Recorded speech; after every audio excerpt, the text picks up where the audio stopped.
Good evening, night, morning, whenever you are deciding to watch this broadcast. We are here, happy, fresh, new, and clean, as we at GGNA, with week one, bring to you a match. Sure, we missed the last one because of some issues. However, we are here within the intermediate division with UCGC, or as we'll normally call them, Connecticut, and Arcana Judgement. You may recognize them as the runner-ups of last season's rookie division, but now they're a little higher. And you may have noticed, I'm username underscore Intel, and that's dividing by zero. And we are so excited to bring to you the first week of GGNA. And dividing, how are you doing? I could not be more excited. I know I say that just about every time, but this time for real. Because first of all, look at these graphics around us. These are beautiful. Shout outs to the graphic designers at Elo Hell for designing these. And a new season of GitGud always brings excitement because once again, hundreds of teams from all skill levels and all sorts of regions have gathered up to compete for the title of GitGud champions, and the journey starts today. Everyone's sort of bright-eyed. Everyone has a clean slate right now. All past seasons are out the window, so right now you can start. Right now we can start making a new path. Of course, earlier on today we had two games from the EU division. We had Team Speed Boost and Orthus coming out on top in those ones. But for the NA action, like you mentioned, Arcana Judgement versus UGCG. Yeah, I got that. UCGC, yes, B. And this is why I'm going to be calling them Connecticut for the most part, because that stands for the University of Connecticut Gaming Club.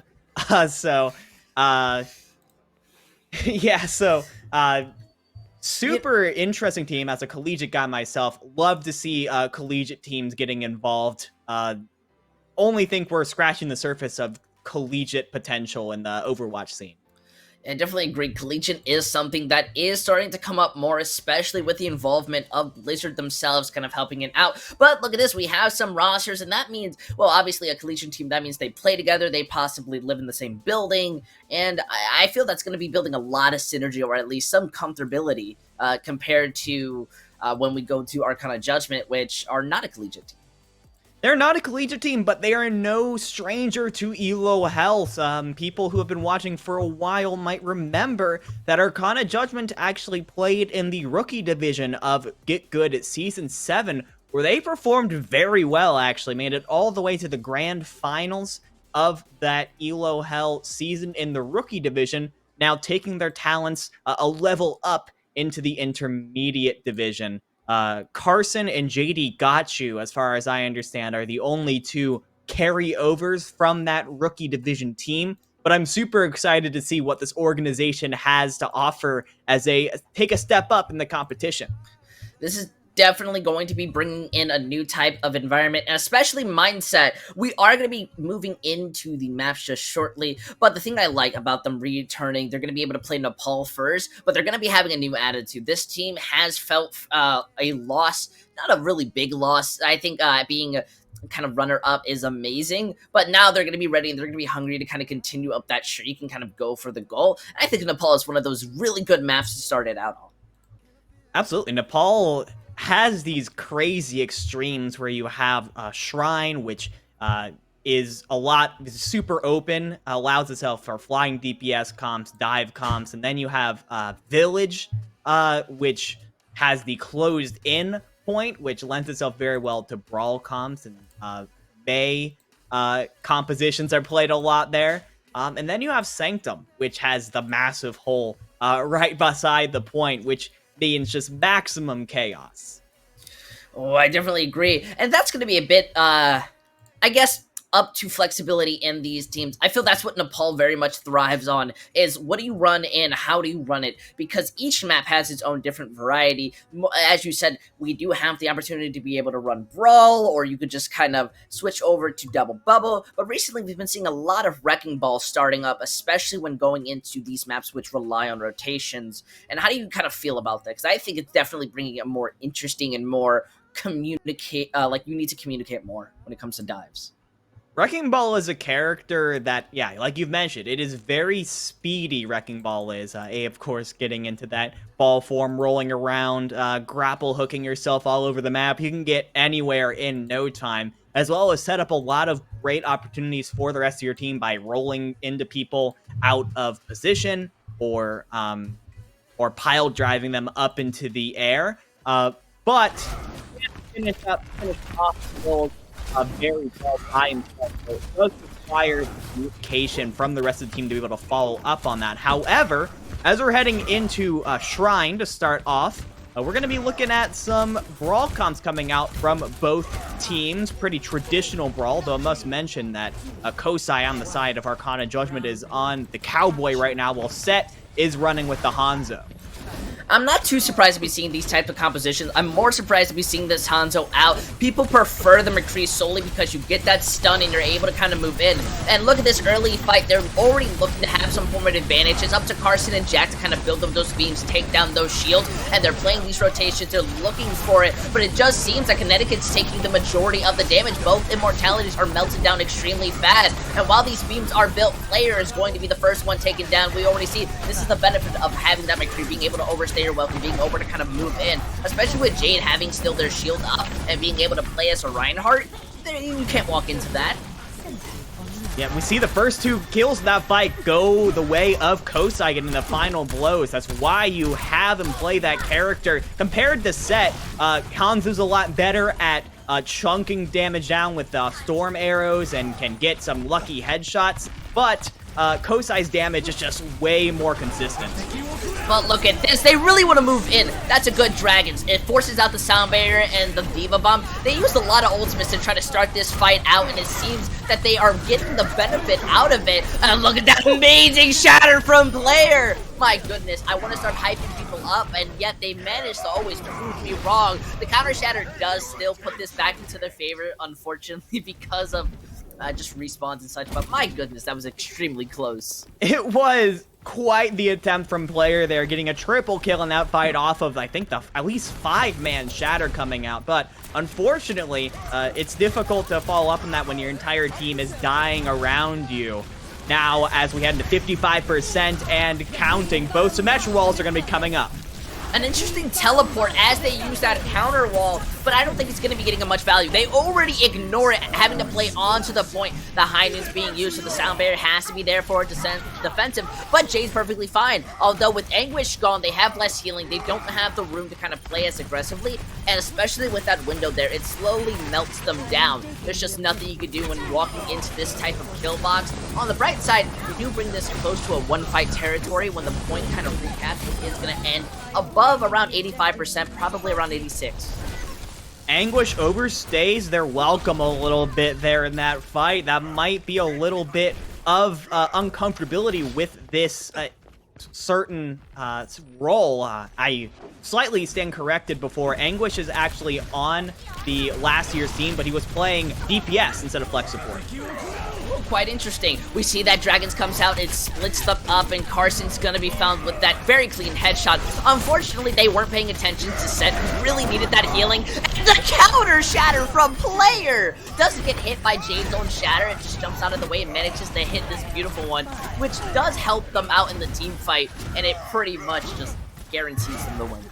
That is two massive shatters from Player to open up this series. 2 shatters, probably at least 10 people knocked on the ground. However, Connecticut is looking in dire straits now. They're coming up on some ultimates, but they don't have anything immediately available to them. Meanwhile, Arcana Judgement is going to have everything except for the shatter.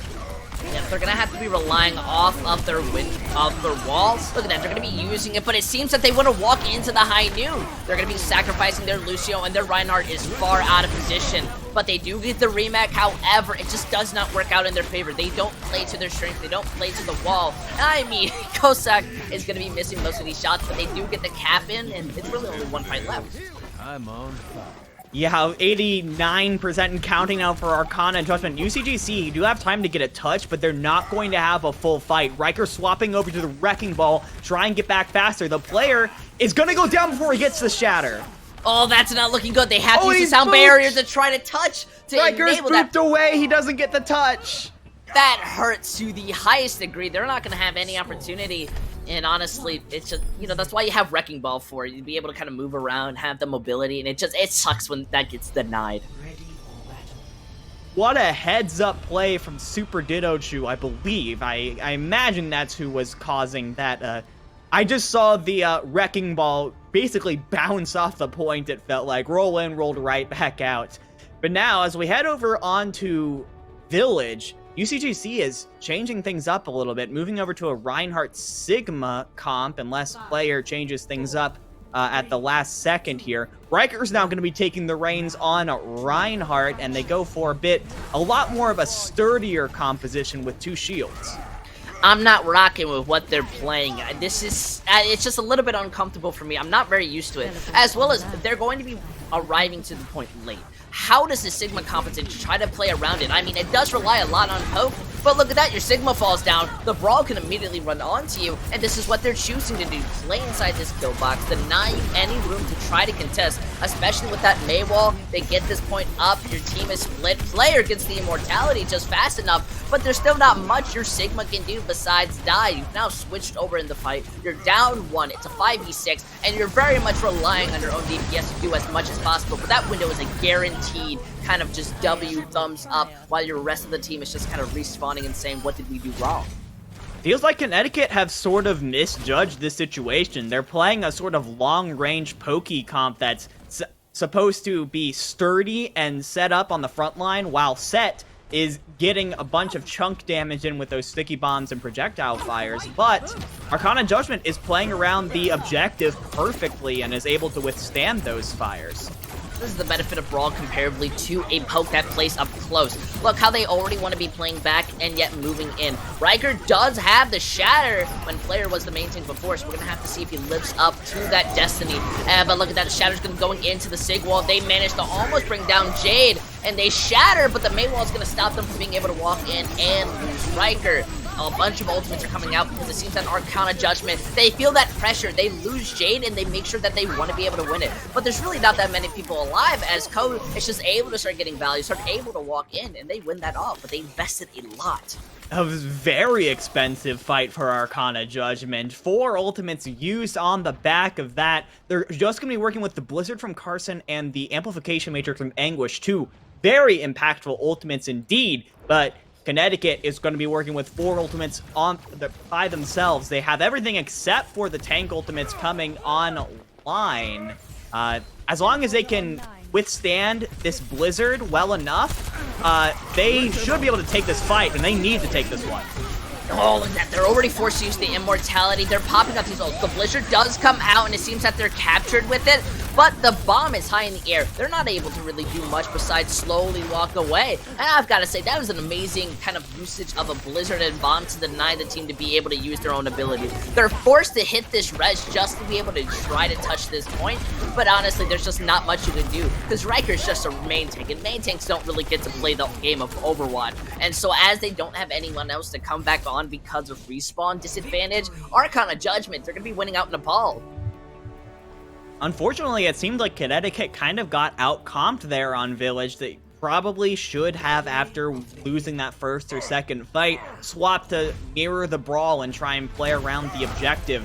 It's weird because Echo wants to stay in the back and poke in with her abilities, but then you have players like Reinhardt and Sigma and Symmetra who want to get up close and brawl, and if your Echo isn't getting that chunk damage, getting picks off with it, you're just going to lose that fight on the ground every time, because it's basically a 4v6, because Connecticut also had a Mercy to try and be boosting up that Echo. Yeah, that's kind of the difficult part when playing Village. I feel like if you want to be going for a more pokey comp, it has to be more mobile. Everything is so close quarters that it's extremely dangerous. That's where you go into what I like to talk about, the Wrecking Ball. You can still play the Sigma, but you want to be able to move around. You want that Echo to be in the air, and you want your enemy team to be in, like, do we push them? Because if we do, they have so much burst damage, our backline can die. You got to be making them question themselves and be less confident when they're pushing in. I think it was just a misread of the situation on the side of Connecticut, because on that first round of Nepal, the Shrine round, They played a little bit more of a mirror, and they actually put up a pretty decent fight against Arcana Judgment, just barely pulling away with it was pretty close to a 99-99 scoreline. That wasn't exactly what it was, but it was, one fight could have turned that around for them, and who knows what could have happened on Sanctum. I think Connecticut proved that they have the ability to go toe-to-toe with this Arcana Judgment squad as long as they don't lose at the hero select screen. I think it more goes down to kind of individual plays at times, or really just team factors. The sim walls on first point weren't as inspirational as I wish they were. Often they were being used not to deny the enemy team value, but rather just to give them space to walk in, which is kind of an issue because the sim wall can do both at the same time if you just angle it perfectly right. And it's big. It has 1,000 health. It's one of the biggest things in Overwatch besides Reinhardt's armor. And honestly, I'm hoping to see a bit more kind of confidence when they're using their abilities. Yeah. They had some really great moments. I mean, Player was an immediate highlight for Connecticut there, coming up with some massive Reinhardt shatters in the first round, and then blocking a Reinhardt shatter with the Sigma shield, which is not at all an easy thing to do. There's a slight delay when you're casting that Sigma shield, so getting that timing just right to block the Reinhardt shatter was super clutch, and shows that this person definitely understands what it's like to be inside the mind of a Reinhardt player.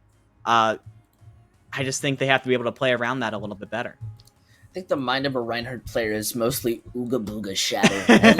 At least for me, that's what I'm relying on, and that's what my brain goes to when I'm playing Reinhardt. I imagine that if you actually play it on a team, you're thinking just a little bit more.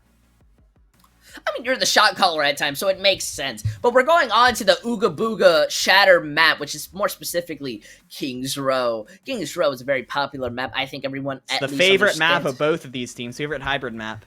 I'm not too surprised. King's Row is reliant on just pure brawl and determination. If you have the ego and eagerness of the original Vancouver team, just to be able to walk in and say, we win this fight, I think it's more possible than not. And I think this is actually favoring Connecticut a little bit here, because honestly, they had some explosive potential when they were on a brawl mirror on the first map of Nepal. And, when it comes to King's Row, there isn't that much thinking most of the time about what kind of comp you want to play. It's, of course, possible to play other things on King's Row. We're seeing it more and more often recently. Arcana Judgment might have something up their sleeves. But I think that based on what I've seen on Nepal, Connecticut probably chose this map saying, well, we seemed pretty decent at Brawl. We were winning at Brawl at times. Let's just try and force a Brawl mirror. And I like the thought process coming out from this collegiate squad. Yeah, I don't expect anything too out of the ordinary. I mean, yes, some teams do like to run out that Wrecking Ball. It works. But I feel that Brawl is very much a comfort pick, and it's what more teams are going to just use because it doesn't take too much brain power besides they shatter? Are they on high ground? All right, let's rotate. Let's use this. Let's use A, B, and C. And if they use A, B, and C, we use D. All right, that's just how it works. It's basically a simple math problem. And I feel that's really where it works to kind of player skill. Or just, ironically enough, not, the player. I feel, at least with the shatter, an explosive kind of ability to just deny value. I think he was winning that Reinhardt 1v1 more often than not and had decent shield manage. It's just the team wasn't always on the same mindset. Yeah. That aggressive Reinhardt player, man. I mean, Player obviously had the big shatters. That first big shatter was able to get a triple kill, but because maybe went in a little bit too fast, didn't check back to make sure the rest of his team was still alive. So ended up actually losing out that fight. Of course, UCGC is going to be moving back onto Riker as the main tank player, assuming that things hold, which I don't imagine they wouldn't. Arcana Judgment are going to opt into the Brawl mirror, going with the super traditional Brawl 2020-2019 era Overwatch there. UCGC, though, seem to be wanting to stick with this Sigma Rhine comp in comparison, which is interesting. I'm curious to see if Set and Pink Lemon Boy are going to be staying on this Ashe Mercy combo, except for a couple first shots. But still trying to stick with that sturdiness of the double shield. No, they're walking out on it. They have the confidence of 1,000 lions going up against Pokemon, as we already see them just walking out, and they're just taking so much poke. Sure, they have that extra shield, but Diva's more consistent when it comes to eating up damage. They do have this long wait where Arcana Judgment do want to move back. They want to give that space, and it seems that Connecticut, they have the opportunity to kind of start capturing the ticks. But look at that beautiful rotation. Portal goes a little too far, gets that immortality. He's going to be able to survive, and JD, this is where they thrive. Playing Reinhardt and not having a Diva being able to eat the people who are just in your backline, well, it speaks for itself. It speaks for itself indeed. A beautiful stun probably coming out from Kosai as well to stun up Riker on the side of Connecticut and take him out. As soon as that Reinhardt goes down early, the Brawl Mirror fight is basically over. Now we see Jack is going to swap over to the Mei. I don't like this pick. You have the Mei wall to help split up the core of the Arcana Judgment comp, but you have sacrificed so much damage. Yeah, I don't know how well Ash is besides from that dynamite, especially when that window gets used. The immortality does protect Connecticut for a tiny bit, but look at that, Riker accidentally gets fallen out, the High Noon gets used to shut down, so even if that Gravitic Flux managed to hit kind of everyone and kill like 3, it just isn't enough, especially with the comp and how King's Row works. Yeah, I don't like this comp coming out from UCGC. It seems like they're sort of They're really depending on set on this Ashe to be able to pop off here and get some headshots, get some nice chunk damage with the dynamite. And to be fair, we do have a Bob coming up soon from the side of set. However, it just feels like they're taking too much damage before they can really get enough value out of the Ashe, and that's just because Kosai, JD, Portal, they're providing so much damage to the front line. Look at Riker's shield just melt. Oh no, Carson doesn't die, but Portal's bomb! They expected it, and Riker still shattered. Everyone was completely split. I don't know how to explain that because that needs more of an analysis moment. I mean, what analysis can I say? Portal pressed Q, went up into the air. Anguish didn't have the immortality field online and went down. However, Anguish is going to use the Ant Matrix coming up into this next fight. Arcana UCGC is going to just kite out of the way, and here comes the Flux. They're going to use that Flux that gets them everyone down to half health really early, combined with the Blizzard. That's a really good engagement. I wouldn't say the Gravitic Flux was extremely early, but it benefits you. Everyone was already low, they're too scared to walk out on you, and you guaranteed yourself to be able to capture all 3 points. A Gravitic Flux to Blizzard combo coming out from Connecticut finally gets them the value that they need to take this first point. However, they are heading into the Streets phase on dire straits when it comes to their ultimate economy. Riker's gonna be coming up on the Shatter pretty soon, and think Lemon Boy will likely have the beat in this fight. I don't know if it's gonna be there enough to counter the High Noon from Kosai, though. Yeah, I do like the Sigma more on this point, at least because there's more walls, you can bang it, you can look a little cooler, and honestly have more clip montage. But it does look like Arcane Judgment don't have the room to push in, and that Shatter's just beautiful! Combined with players' Gravitic Flux, which I mean, hey, it gets you play the game, but you really didn't use it. Didn't player use Gravitic Flux in the last fight? It was a Gravitic Flux to Blizzard combo, and in the next fight, player has it again. That's what I call dedication to playing the Sigma. I mean, that's incredible stuff from player. It's kind of difficult sometimes to build up that Gravitic Flux quickly. The Hyperspheres, often, they do a lot of spam damage, but they don't do a lot of individual damage. But now as they push up towards the end of point B, they're going to have both support ultimates online. Connecticut will. This is pretty eager to just wall yourself, kind of use that window and try to like slow them down, but then get Maywalled, and now you're struggling. Luckily, Bob's on your side. They can't do much. JD may be able to get that Shatter off with a Salme or from Binky Lil. It's just perfect. They got a little bit too eager, and now they get punished for it. Yeah, a little too aggressive on the side of Arcana Judgment as Connecticut continue to push forward. Jack is going to have the Blizzard to try and freeze up anyone who tries to contest this point on this potential final fight. However, Arcana Judgment will have the beat to engage, as well as Portal's Diva Bomb. Got so much value the first time, but no, looks like they're just going to let the cart roll across the first point. However, a beautiful Maywall. It's taken player away from his team and back to spawn. Luckily, this will give them a brief moment to have a second of, like, free clearance. Although they use this inspirational blizzard. I think, you know, Antarctica is going to be kind of jealous that you've just used up all their snow. But, hey, they get a moment to breathe. They get a reset. Yeah, I think Carson would have wanted that back if you had it again. But Arcana Judgement are still in a pretty good position with 3 ultimates and a 4th coming up if Kosai continues to get damage like he has. But UCGC has 3 ultimates of their own, including that Riker Shatter. I like this push in, but I don't like using the Immortality and Sound Barrier at the same time. They've let themselves open to the Blizzard and Diva Bomb. The majority, or at least 2 people on their team, have been picked off, but now this is where the slow kind of walk on, where the rest of their team's just not going to be able to survive. They have no one to protect themselves, and you have to think, what do we do to counter this? I mean, Arcana Judgement were able to hold the point at the very start of point C for quite a while. Almost a full minute, which means now they get 1, if not 2 full fights before we potentially see the end of this map. Yep.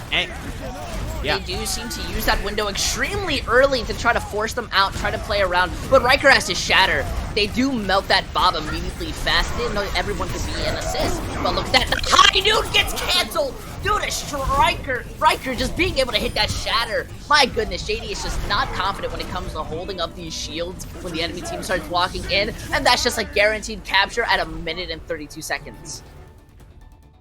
What a roll from UCGC. I had my questions about this Ashe comp, but they were able to really just dominate the front line battle. Both the Sigma and the Reinhardt from Connecticut just totally had their way for the most part with the Arcana Judgement front line.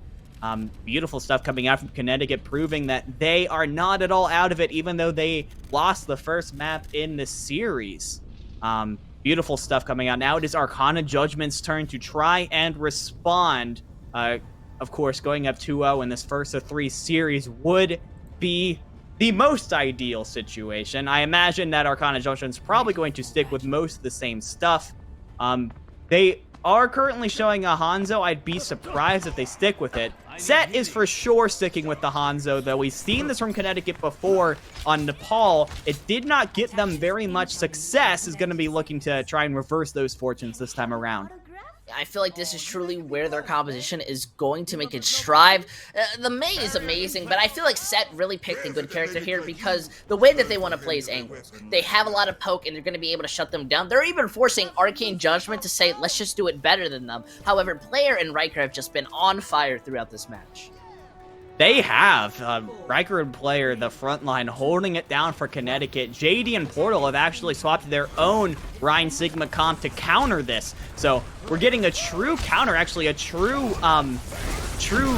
mirror coming out from both squads as the Hanzos are going to be trying to melt down the shields on the other side. We're getting into a full-out double shield war as we head into Arcana Judgment's attack.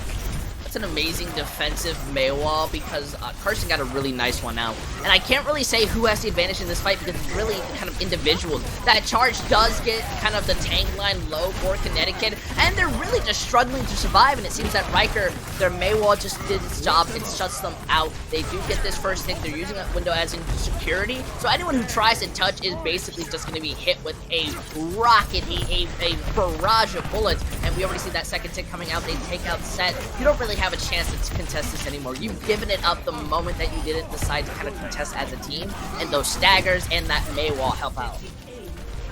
Connecticut really needed to try and be a little more aggressive there. They just kind of let Arcana Judgement have all of the room that they wanted and allowed them to sort of aggress onto the front line of Connecticut. So very quick first point capture. 5 minutes now to continue working their way through the map. And with these staggers, going to be able to get the cart past this very first crucial choke point. Lots of teams like to try and hold there, but that is not to be. Instead, Arcana Judgement are going to continue pushing forward. And because they got those first fight wins, they're going to be coming up on 5 ultimates in this second fight. As you can see, Connecticut are still sort of on the back foot. Hey, I respect this type of aggressive push. You want to get as much time bank and space as possible, but they're giving their respect. We see as they're playing on this corner, and player has Gravitic Flux, so it's really just going to be as a flew of ultimates as they try to get an advantage over each other. But it seems the Dragon does split them up, takes Riker down. Very close, but the Sound Barrier is going to be just enough to peel them out. And look at that shatter. It just seems Shady is going to be caught out before anything can happen, and the Blizzard's the saving grace. Although it does seem that Set's Dragon takes out the Sigma, and the DPS are starting to do their job. They're starting to wake up and say, hey, there's only a Lucio and a Hanzo, but honestly, it's all it takes to really win that fight. That's all they need. Unfortunate, Riker had a good shatter right in front of him, but dies in the middle of the animation. Could have been looking at a hold here, but now, of course, Arcana Judgment are low on numbers here, and Connecticut's going to try and take advantage. Honestly, this is like walking into just Boston without anyone next to you. It's like, where are you going? You're gonna get mugged. It's so dangerous. Although Portal does have the Gravitic Flux, and they have a beautiful Maywa to kind of help this out. The Sound Barrier gets used very early, combined with the Blizzard. Doesn't catch anyone, and they sacrifice themselves to take an immense load of damage. Although it seems that they make that up by taking out the tank line and the support. They just have to raid shape, and those 3 minutes are just gonna feel so long now. And Connecticut are in such a good spot now. They have 3 minutes and 30 seconds to hold, yes, but this is the ideal spot for King's Row. It is such a long trek from the attacker's spawn to the cart at this point. So much room for Connecticut to work with. And Arcana Judgment, they only really have Kosai's Dragon Strike right now. I wouldn't even use it in this fight, but they are going to use it anyways, and it's actually very well placed. Yeah, it gets the immortality, and look, it gets 2 people. Sure, that Gravitic Flux manages to do a kind of good amount of damage, but Kosai has just turned it up to 11. Gets the 4K and kind of spaced out, but it's really all you needed. That was an amazing play, and honestly, I think while the Dragons were a bit eager, they punished them, especially with that Maywall working well. And that's making the best of a bad scenario from Arcana Judgment. They were at an ultimate disadvantage. Kosai, who, of course, dies right after, placed the Dragons beautifully to force Connecticut to scramble, and they were able to catch up on the disorganization. But now Set's going to try and return the favor. I don't think this is an ego fight, especially with JD using that shatter to help turn this around. It's not that serious. The payload just barely kind of started to move. Your team isn't fully stacked, and your Reinhardt's been stuck over the Maywall. Look at that. They had an inspirational play to kind of bring it in, and it seems that Arcana Judgment, they want to try to get a higher time bank, and they feel confident in their skills to be able to take early fights. Yes, the Arcana Judgment are playing super fast now, and that's what you need to do in these Brawl Mirrors. They're going to have the Gravitic Flux, the Beat, the Blizzard, so many tools to force Connecticut off the point.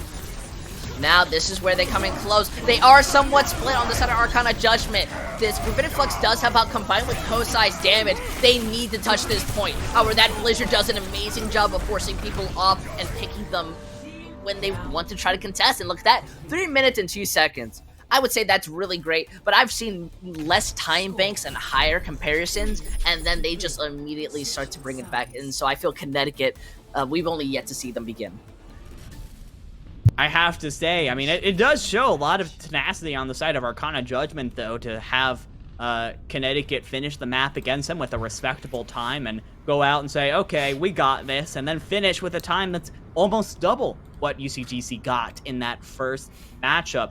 Now, I'm curious to see if we're going to see anything different coming out in these extra rounds, because Connecticut's going to have the first attack here, and if you don't remember, it took them a very long time to take the first point the first time around. I think they only had about a minute on the clock left when they unlocked the payload. They do not have that kind of luxury this time around. They have to get something done within these 90 seconds. If you can move fast, maybe that's 3 fights. Slower, more realistically, it'd be 2 fights. Jack and Set currently showing a Hanzo Ashe combo, so lots of long-range damage. If Set can get some chunk damage done with the Ashe Dynamite, that would be super helpful for this team. I'm still not sure why you don't just go on to that Cowboy, though. That the damage just seems a lot more consistent, and it would do a lot better at taking care of the shields of JD and Portal. Yeah, I've got to say, I do give respect for this slight mirror, but I really don't like seeing Set back onto the Ash. I get it, you have that long range, but remember the hit scan nerfs are in. You're doing less damage than you really want to. And the Dynamite is just giving Anguish more healing. Although, you do get super dangerously low, full respect, but now your team's moving in. You have those angles. This is where you start taking it out, and JD is going to be found. That's amazing comparably to your first fight on the attack. The rest of the team are struggling just to stay alive or find any room or picks, and it just seems that Riker combined with the rest of their team are just going to be able to overstay their welcome. Arcana Judgment looked uncomfortable playing into that Ashe, actually. It was a good Dynamite coming out from Set, but Dynamite doesn't do that much damage in itself, but Arcana seemed to sort of panic when it happened and back up behind the hotel and cede that space over to the front line of Connecticut. So, now keeping up with that blinding quick pace, Connecticut unlocks a point, and with a minute and a half, this is already a success. Everything else is just a bonus. It's pretty disrespectful to just immediately kind of hit Riker with the Mei wall so they can't regroup. When it's 30 seconds on the clock and you have ultimates, just let them move out to the choke. Give them some room to play, and yet they don't over-aggress.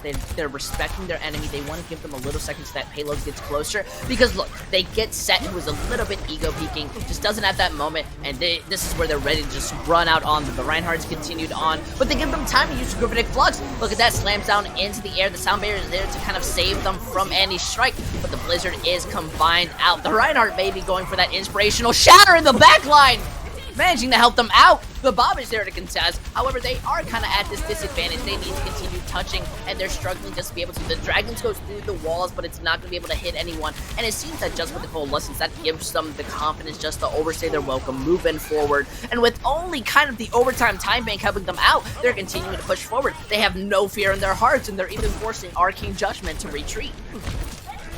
The spawn advantage in that situation is a little bit in the advantage of Connecticut. It comes out their way. However, all they're really going to be working with is the Misfile Ashe beat coming up into this next fight, into the Shatter, the Amp Matrix. So much stuff from Arcana Judgment. They have to end it here, I feel like. Look at that. A good sound barrier is going to save them for a little bit. And a nice Shatter from JD. It's going to help them combine with the combination from Portal's bomb. That is a beautiful way to end this fight. Beautiful stuff from Arcana Judgment, keeping their composure and figuring out how to best combo the ultimates that they had in order to finish off that fight as quickly as possible. That's the sign of a team that understands how to play with each other, understands their win conditions. However, Connecticut have put themselves in a decent shot to win this here. Holding that point, getting a fuller hold, holding the first point, and then about midway through second point for 3 minutes, that's doable. I mean, still, you really don't want to be going into this having. Sometimes I like to say this: you shouldn't always go into a kind of 3 to 4 situation having such a high time bank, because when you have those low time banks, it builds up the adrenaline in your body, and you're a lot sharper, you're a lot more focused. When you have 3 minutes and 2 seconds, you feel confident, you feel, all right, we've got this. I mean, I trust Arcana Judgment, especially with how JD and Portal have been kind of combining their ultimates, and JD, who's doing an amazing job, not JD, Kosai, who's doing an amazing job of hitting these shots. They should be able to take this out, but the Junkrat's going to be so hard to play around. Yeah, UCGC going with the Junkrat, going to be relying on the spam damage of those grenades and the explosive potential of the Riptires. Just trying to get as much quick damage as humanly possible. It is an ambitious play coming up from Arcana Judgment. Very high risk, high reward, as Junkrat is a fairly fragile character, but with the first pick on the Anguish, it's already going to force Arcana Judgment to back off. So the Junkrat giveth, and now he taketh away as Kosai finds the Storm Arrow headshot. Hey, that's a little bit impressive. I'll give them that. At first, I was still skeptical. Connecticut has been confusing me a lot with this Ashe play, because look, they're going to be moving in. You could use a stun if you had the Kree. I mean, JD does get charges dangerously low, but it still is sort of a 5v6. They are not playing over ahead. We see the counter charge coming in from JD. It was a bit inspirational, but it does manage to move them out for a slight bit. They managed to get the 2-6. That's really all they needed, and Riker is going to be punished for the bad play of the inspirational charge. This is now giving Arcana Judgment the room that they needed to finally spread their wings enemies and just refuse to fly and just start walking into them. You can play as fast as you want, you just can't beat a Reinhardt.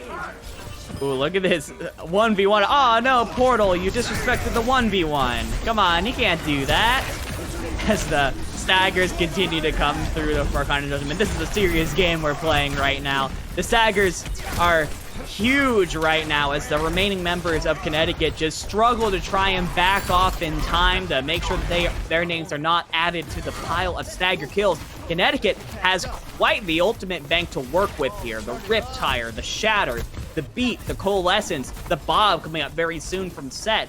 However, they need to get re-coordinated very quickly here because one more team fight loss like that will likely mean the end of the map considering where the cart is right now. Honestly, this is how you should be playing it, especially in this type of scenario where Jack has the Riptire and can basically shut down your fight. They do get triggered, and it seems that they do lose super. The Gravitic Flux isn't going to have much, so this is where they're using every single ultimate to try to make something inspirational. However, that Coalescence is all they needed, and the Bob is just a little bit more of extra help. They used a lot of ults to try to win this fight, and unfortunately, they're going into less than 30 seconds with nothing but a window. The Immortality field was kind of misplaced there from Anguish. Went up, I think, a little bit farther than he was expecting it to be, and without the support of that Immortality field, the entirety of Arcana Judgement crumbled. Now we're at 30 seconds left. The entire map is going to come down to this last fight. Anguish has the Amp Matrix, and JD will probably get the Shatter if he doesn't die quickly in this fight. But Riker has a Shatter as well. The Reinhardts are going to be huge in this. I mean, wait, what? No! They back off! They back off! I was about to explain that you shatter into a shield for no reason. It was a bit inspirational, but they were so scared. It was a bait. An Arcana Judgement, they're going to be able to win out King's Row. That's embarrassing. The Shatter combined with the amplification makes from Arcana Judgement just provided so much frontline pressure that, yeah, the entirety of Connecticut just backed off. No one stayed on the cart. It was so close to the golden box of victory, and just that little bit of mental warfare was all that Arcana Judgement needed to push it over the finish line. That is so unfortunate, too, because the Shatter was blocked. The amplification matrix was a little bit far ahead. They would have had trouble being able to get all of the value out of it that they wanted to. If they were able to withstand that pressure, Connecticut, I think, has a good chance of winning that fight, and therefore the map.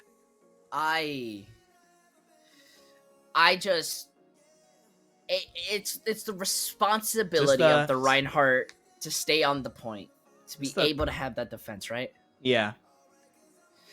And yeah. It hurts, although on the bright side, we are going over to a break because I think we all need a moment to breathe through that. I can't continue casting after seeing that. I need to go see my dog, need to call my ex-wife, say I miss her, and still be rejected. Either way, stay tuned in, because Connecticut still have a chance to reverse sweep this and bring this back, even if Arcane Judgement, they're looking amazing, they're looking clean, and they're looking strong, so stay tuned, because you never know what's going to happen next. Healing is coming up from them, and then the Ana goes down after that, and it was just quick cleanup. Resignations and Witty really clutching out in the DPS department for SM, and they've got first capture crossing 15%. Ultimate's coming up online already. You're going to have Deadeye, and look, we've got Grab Dragons available for that test. Oh, and they're going to waste no time in committing it. The Graviton comes out. But it's not going to get any. Oh, excited. Thank you so much, Sidebjorn. Living up to the, beautiful strats from Roar Esports. They're going to go ahead and teleport directly onto the point. So they will be meeting them tantamount. Nothing to try and eat it with, nothing to stave it off, no support ultimates. They've got a Shatter. It might just have to be put in to keep the Bastion ult, but they don't care about this Bastion ult. They've got a Batiste! Oh man, this is just nutty right now. It's not something that you want to push in on, but it's going to be the bomb, and the charges to Mansion picks up 3! All of the 3 that you want, the Reinhardt, both of the supports, and this is the fight done already. Frost Here it comes. It does pull out the Transcendence, but the anti-mid gets...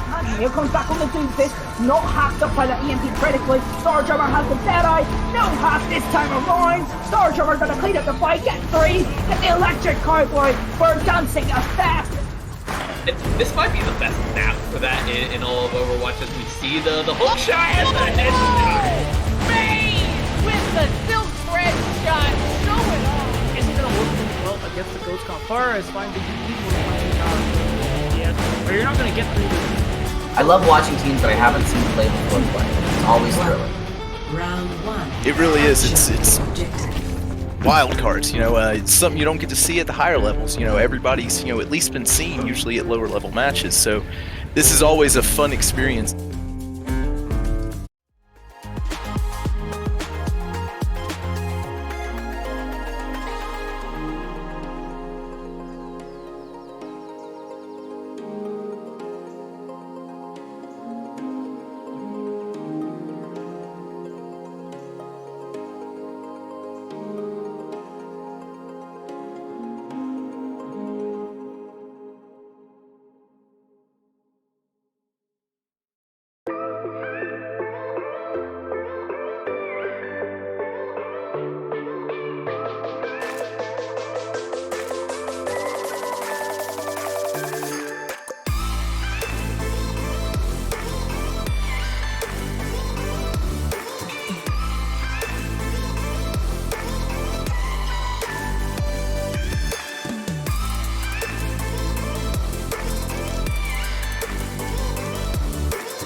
They did find Cucumber, but he's gonna lift him.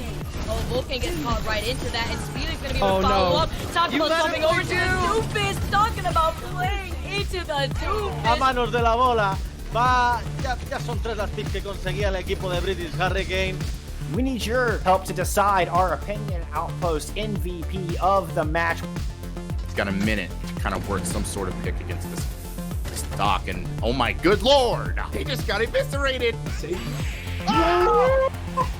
He's not dead! Hey, now he's dead! Holy cow, I've never seen someone get so aggressive. Oh, catches their opponent outside of the building, and that is it! It's Rocket League Wednesday on the High School Esports League home room. I am, as the kids say, vibing right now.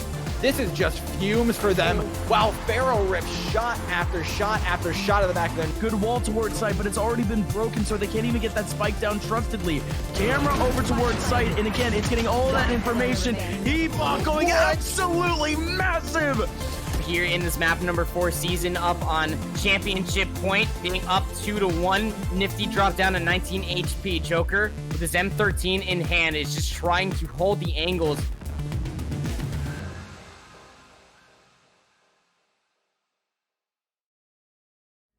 Can I feel your kryptonite? Can't get this off my mind. Does it only control you? Let me. Welcome back, everyone. It's October, spooky month, and we've already seen some horrifying things when it comes to this match. Arcane Judgement leading the game in a 2-0, just coming off of King's Row, and I've got to say, we've had a good mental refresh, especially with some new swaps and Rialto as our map pick. This is going to be a little interesting.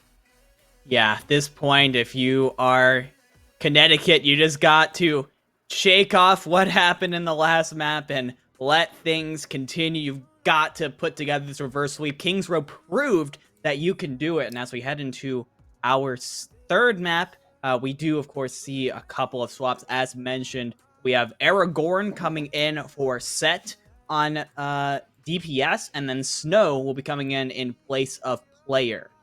So the hit scan DPS players getting swapped out, as well as one of the main tank players. Honestly, a little bit surprising in my eyes. I thought Player was doing a really good job in the first 2 maps.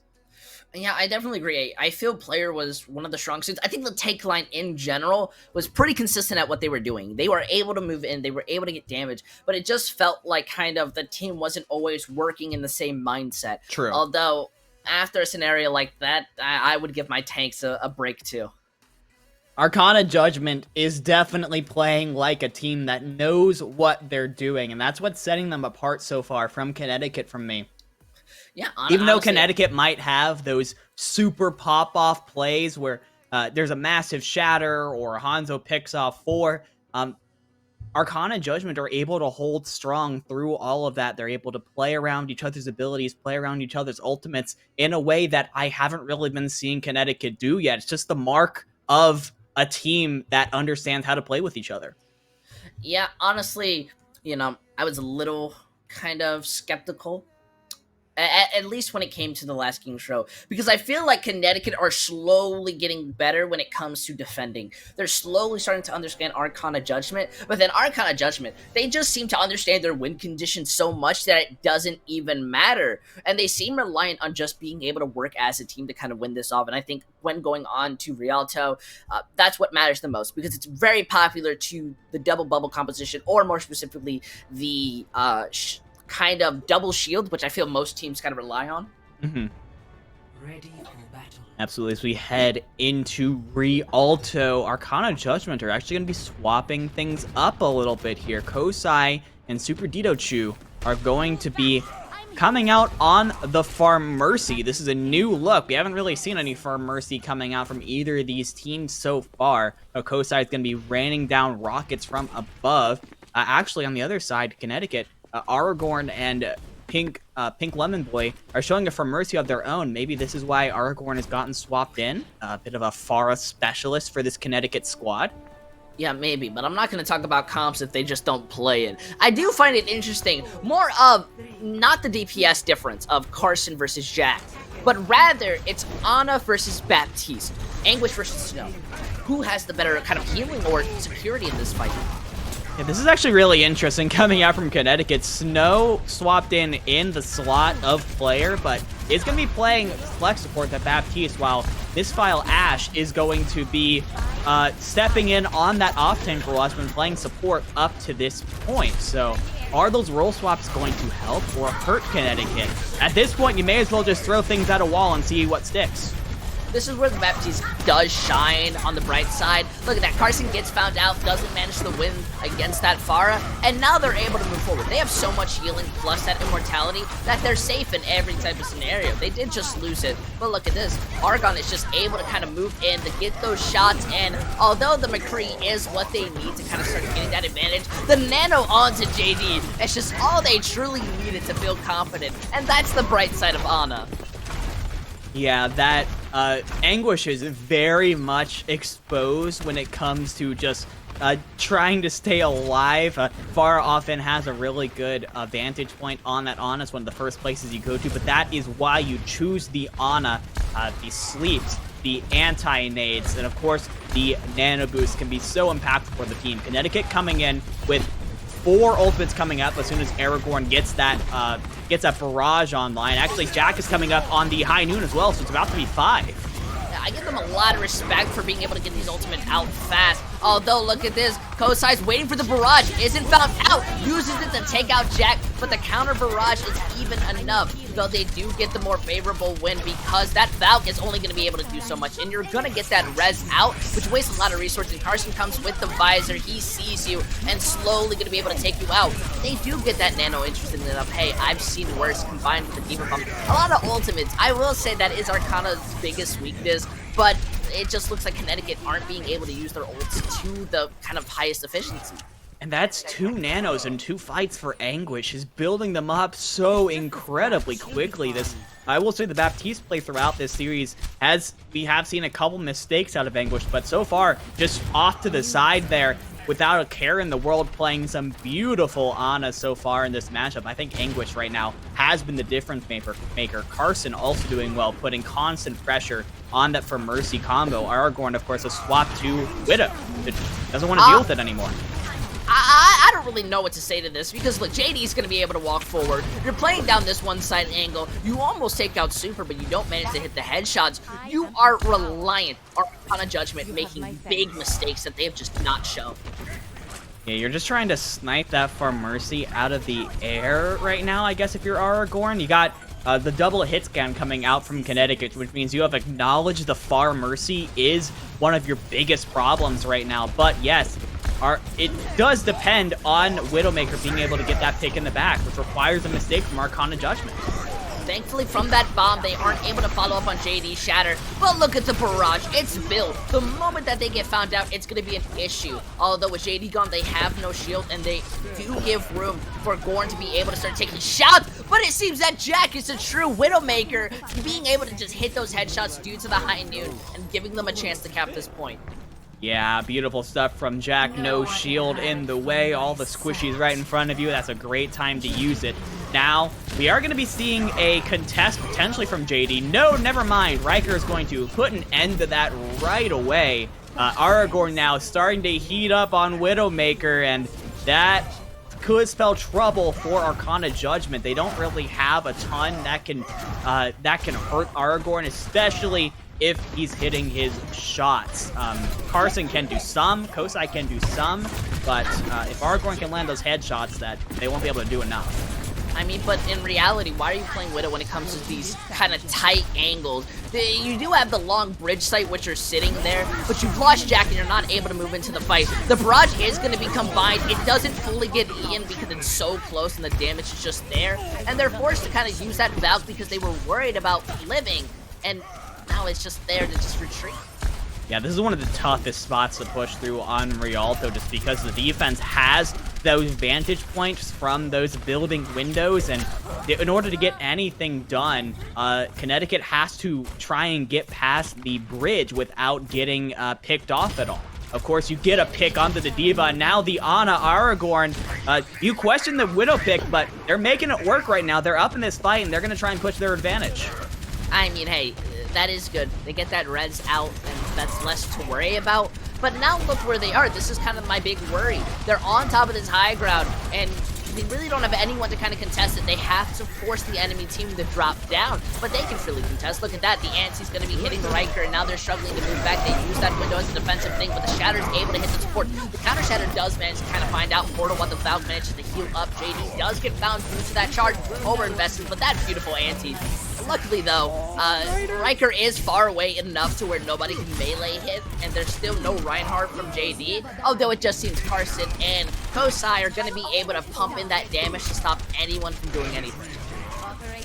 Yeah, but Riker was at so low for so long, but that Reinhardt is still up there applying frontline pressure. Even though the picks are continuing to come through for Arcana Judgment right now, we've kind of reached a standstill, whereas if Riker had gone down, this fight would already pretty much be over.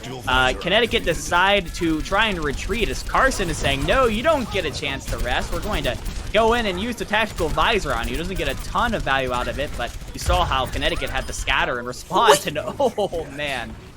That was so bad. Gorn just jumps in the wrong position, gets hit by that, and Snow was split off from the team. They still have ultimates, and now, look, the switch goes on. There's no time. Where did all the time go?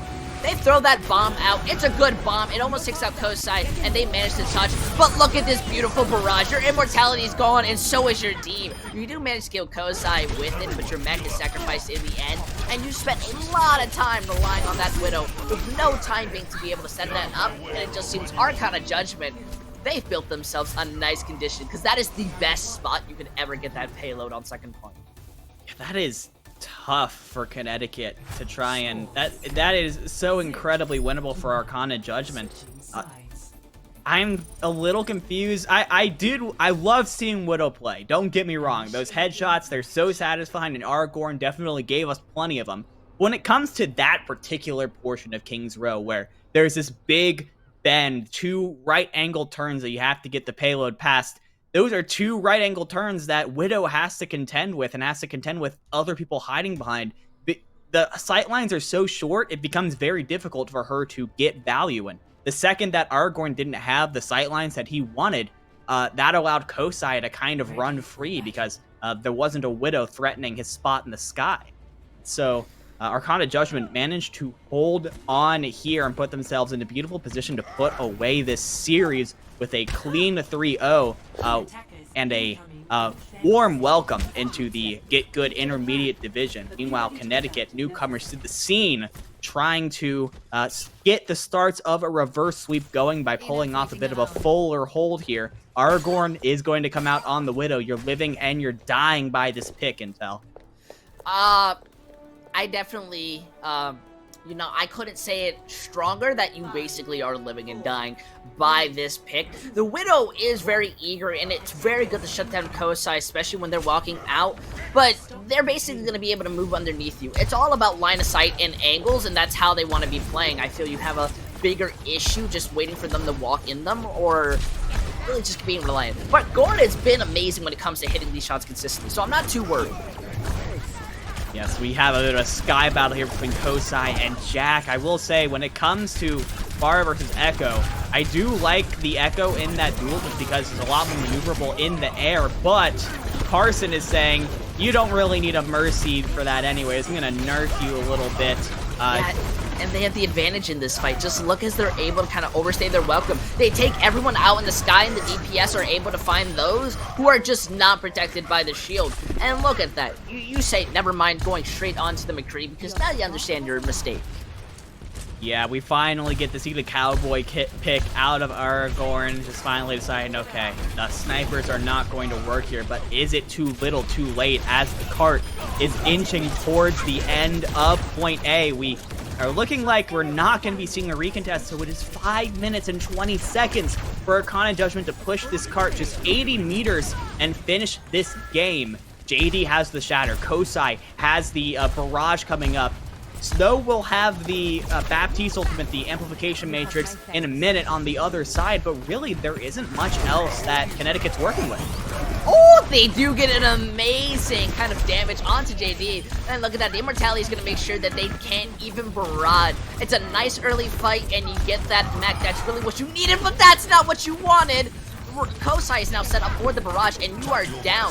You don't res your Reinhardt, and you've given Carson enough room to use his visor freely, especially with the Nano Reinhardt just looking able to overstay your welcome. I understand the idea of being able to res up your Baptiste, but now you have no one to protect your front line. And Arcana Judgment, they don't need a fight. They just needed to push the payload to win, and they're going to be able to win out in a fresh 3-0. That's tough for Connecticut.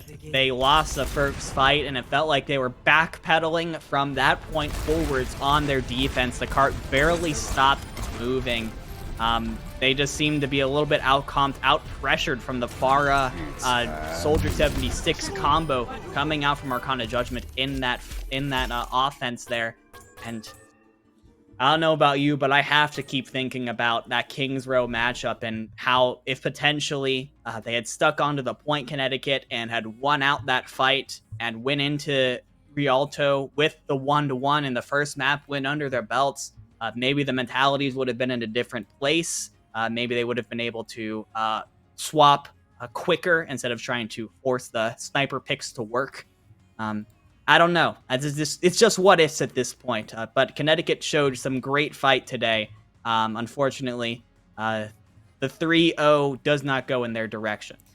And I've got to say that is a little disappointing because a lot of the time I feel it was very close. But on that last map, the mentals truly kind of hit them hard, slowed them down, and they just weren't able to kind of bring it back. I do think Arcana Judgement, they looked like a beast. They looked so decisive and so good that in the future, they're definitely a team to pay attention on.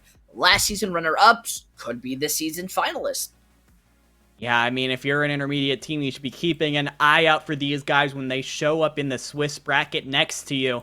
Be a little bit nervous. This is a team with a ton of experience, and they played like a team with a ton of experience. I'm sure there was a little bit of questions as they were moving from the rookie to the intermediate division, whether or not they would be able to hold up to the competition, and seems like the answer is a resounding yes. Arcana Judgement are absolutely up to the challenge, and I can't wait to see where they go moving forward. Yep, honestly, but that is the end of today's broadcast. Unfortunately enough, we won't be having any games tomorrow. Give you a little refresh and moment to breathe, but we do come back on the day afterwards. So if you're still interested with everything that's going on within GGNA, make sure you hit that little heart and the bell. You'll make sure to get notifications and stay up to date. We have the Twitter at EloHell, or you can check our own Twitters. We make sure to stay up to date with matches that happen here, especially for casting, and you find us interesting. Either way, we thank everyone for tuning in and our broadcaster and everyone else who's been helping to make sure that this has been working well. So make sure that you come back because these teams, they're going to be getting good.